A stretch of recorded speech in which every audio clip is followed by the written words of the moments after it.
अच्छा, अब नेक्स्ट जो है कुछ क्वेश्चन थे हमारे पास रेडियो एक्टिविटी से रिलेटेड कि why does radio active isotope emit radiation, के क्यों रेडियो एक्टिव आइसोटोप जो है वो रेडिएशन को एमिट करता है। ठीक है, तो ये हमने देख लिया कि रेडियो एक्टिव आइसोटोप्स ऐसे आइसोटोप होते हैं जिनकी फिजिकल प्रॉपर्टीज है वो डिफरेंट होती है एलिमेंट से, और ये अनस्टेबल होते हैं नेचर। ठीक है, तो अपनी अनस्टेबिलिटी की वजह से ये रेडिएशन अपनी एनर्जी रिलीज करते हैं स्टेबल फॉर्म में जाने के लिए। तो that's why radio active isotope जो है वो रेडिएशंस को एमिट करते हैं। और नेक्स्ट क्वेश्चन, हमने एग्जांपल देनी है किसी रेडियो एक्टिव आइसोटोप की जो डिसइंटीग्रेट हो, ब्रेक डाउन हो और स्टेबल एटम बनाए। ठीक है, तो ऊपर हमने कुछ एग्जांपल्स भी पढ़ी हैं। ठीक है, यहाँ पे आप देख सकते हैं कि ये जो हमारे पास था बिस्मुथ, ठीक है, ये थैलियम में हुआ है और ये आगे जो है फिर दोबारा से डिसइंटीग्रेट नहीं हुआ, ये तो अनस्टेबल था। ठीक है, इसी तरह ये हम थोरियम का भी दे सकते हैं, ये प्रोटेक्टिनियम में कन्वर्ट हुआ है तो ये भी स्टेबल है। यूरेनियम का नहीं देंगे क्योंकि ये थोरियम जो है वो एक स्टेबल नहीं है, अनस्टेबल है। ठीक है, तो ये वाली हम इसमें एग्जांपल्स दे सकते हैं। नेक्स्ट जो है आ, हमने ये रेडियो एक्टिविटी के बारे में ही फर्दर थोड़ा सा पढ़ना है। और एक इंटरेस्टिंग इंफॉर्मेशन क्या है हमारे पास, तो गैलियम जो है इसका मेल्टिंग पॉइंट जो है बिलो बॉडी टेम्परेचर है, हमारी जो बॉडी टेम्परेचर है इससे कम है। So it is liquid at room temperature. ठीक है, इस वजह से ये रूम टेम्परेचर पे लिक्विड ही रहता है और ये इवेपोरेट नहीं होता।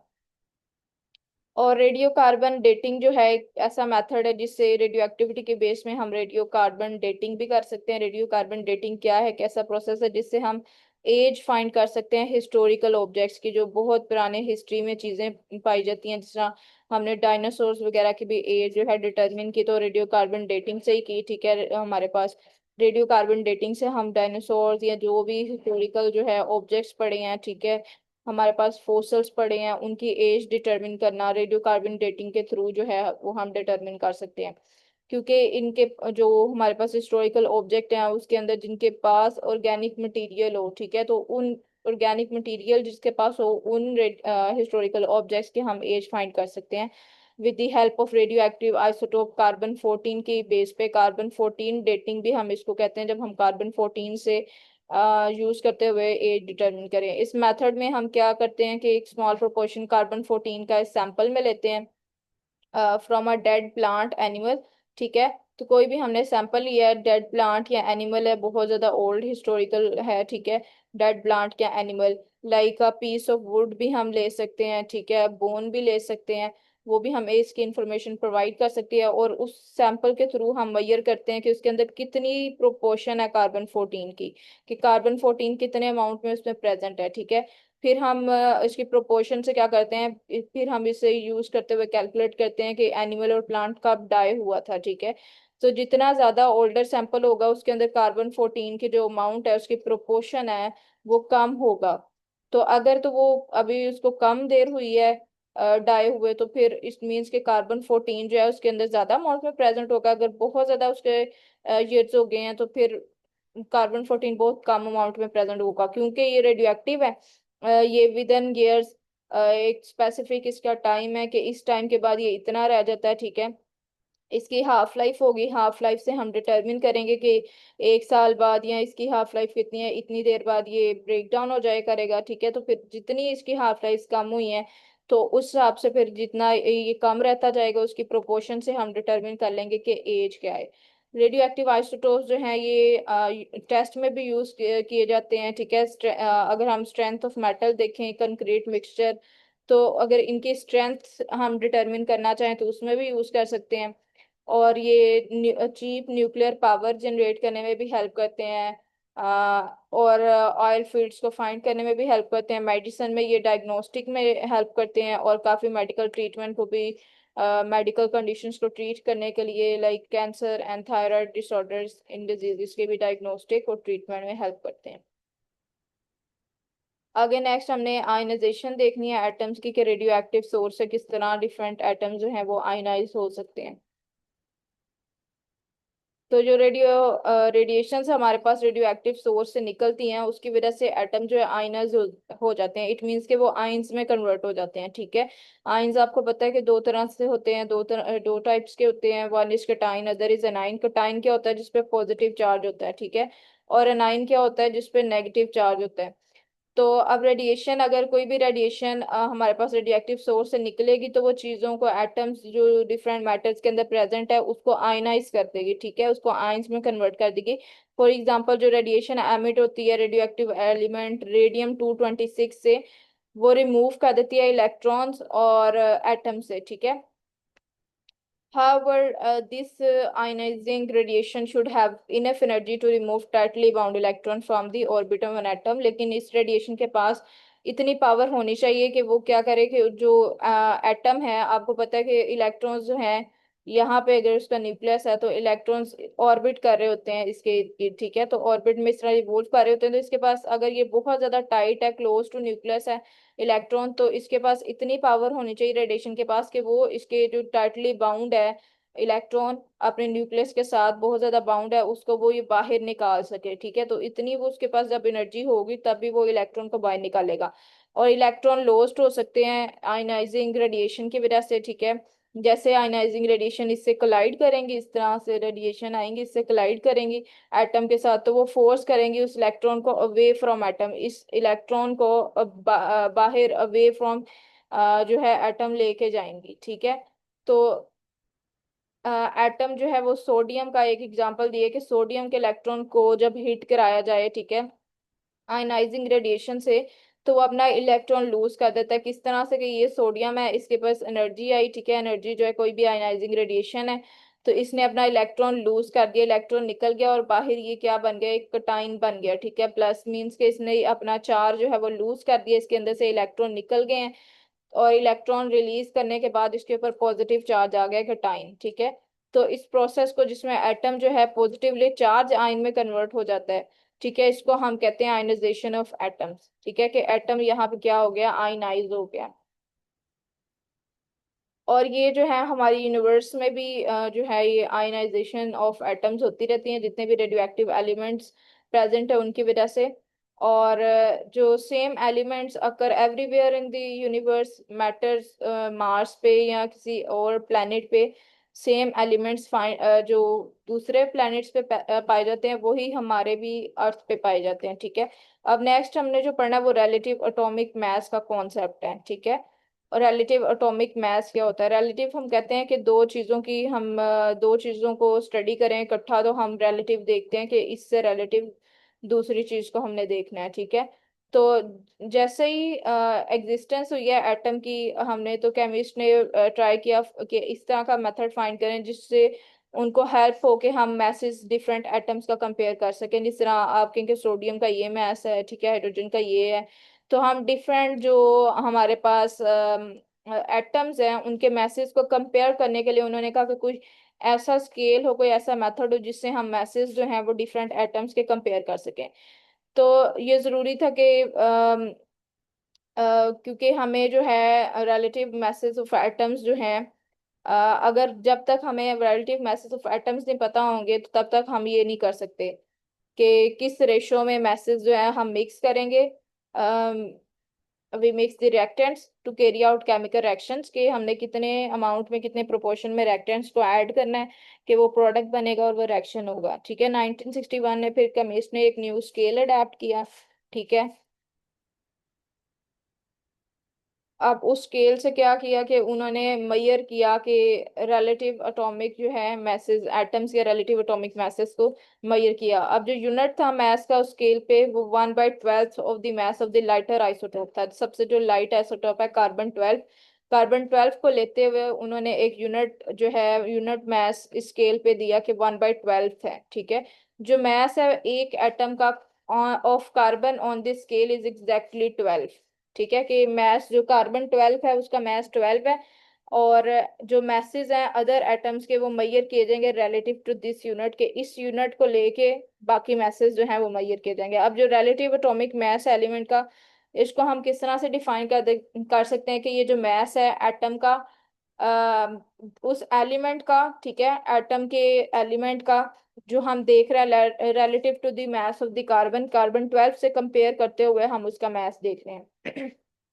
क्योंकि कार्बन 12 का 12 है, तो उससे हम कंपेयर करते हुए जो लाइटर हमारे पास कार्बन था उसको हमने एज अ रेफरेंस ले लिया, और रिलेटिव एटॉमिक मास एलिमेंट का हमने देखना है, तो वो ऐसा मास है एटम का, किसी भी एलिमेंट के एटम का जो हम relative to the mass of the carbon 12 देख रहे हैं, ठीक है। और रिलेटिव एटॉमिक मास एलिमेंट्स के एक्सप्रेस किए जाते हैं एएमयू में, ठीक है। तो जो हमारे पास सारे मैसेज हैं पीरियोडिक टेबल में, डिफरेंट मैसेज हमने लिखे हैं, ठीक है, relative to the atomic mass of the carbon हमने लिखे हुए हैं, एटॉमिक मास यूनिट का नेम हमने दिया है, तो हम एएमयू जो है इसका यूनिट है मैसेज का, ठीक है। और ये एएमयू क्या है, 1/12 of the mass of the carbon है, कि कार्बन का 1/12 मास हो तो फिर उसका कितना मास होगा। 1 एएमयू की जो वैल्यू है ना, 1.67377 मल्टीप्लाई बाय 10⁻⁻27 kg है। फॉर एग्जाम्पल हमारे पास मास एक एटम हाइड्रोजन का 1 है एटॉमिक मास के स्केल पे, जो कि 1.007 एएमयू है। सिमिलरली हम सल्फर का देखें, 31.972 एएमयू है। तो डिफरेंट हमारे पास जो मैसेज है हमारे पास पीरियोडिक टेबल में जो लिखे गए हैं वो रिलेटिव एटॉमिक मास के बेस पे लिखे गए हैं। कार्बन 12 का 1/12 of the message of the carbon लिखे गए हैं, ठीक है। जो हमारे पास हाइड्रोजन का मास है ये भी हमने कंपेयर करते हुए कार्बन 12 से कंपेयर करते हुए लिखा था, ठीक है, उसके रिलेटिव एटॉमिक मासेस निकाल के, और इसको एएमयू का यूनिट हमने दिया, एटॉमिक मास यूनिट के सब जो हमारे पास मैसेज होंगे उसका एएमयू उसका यूनिट है, ठीक है। उसके साथ हम एएमयू लगाते हैं। हाइड्रोजन का 1.007 एएमयू है।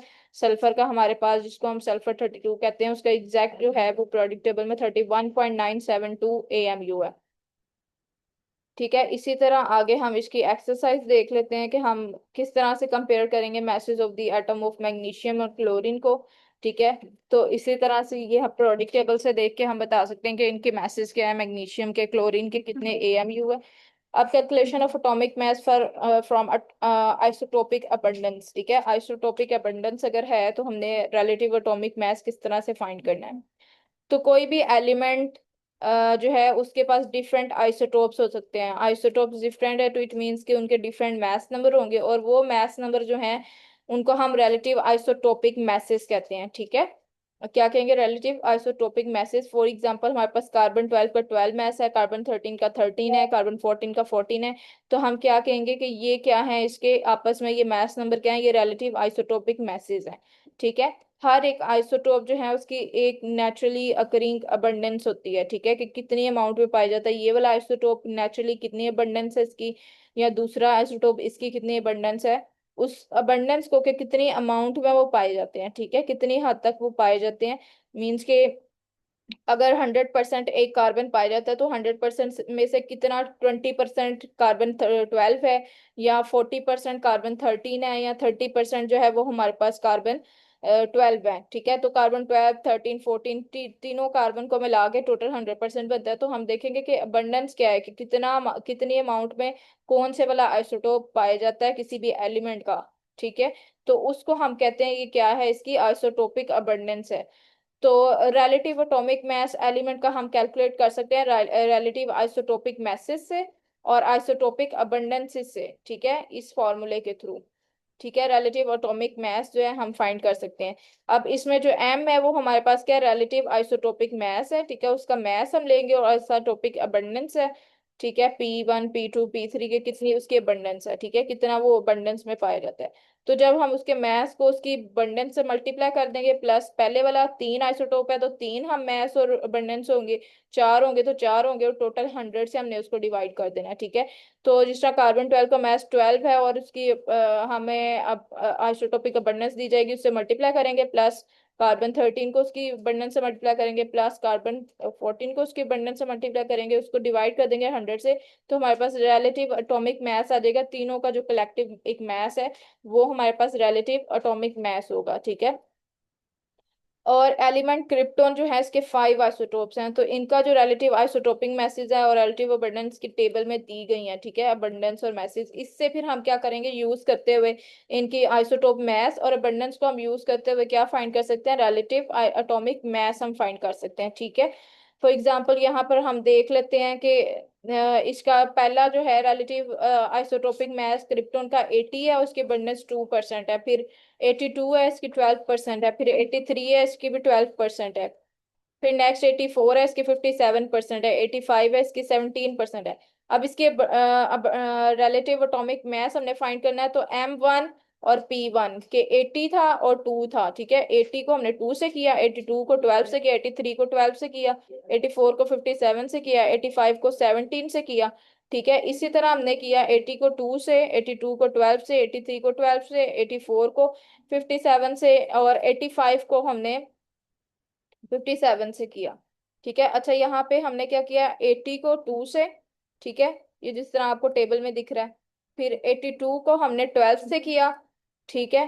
फिर हमने 83 को 12 से किया, 83 को हमने 12 से किया। फिर 84 को हमने 57 से किया। तो यहाँ पे थोड़ा सा मिस्टेक है, ये आप लोगों ने देख लेना है कि यहाँ पे 17 इसके बंडन्स है, तो यहाँ पे 57 इसकी 17 आप लोग लिखोगे, ठीक है। इसके बंडन्स या आप चेक कर सकते हैं कि ये बंडन्स आपको गिवन होगी जब आपको मैथ्स फाइंड करना आएगा ना।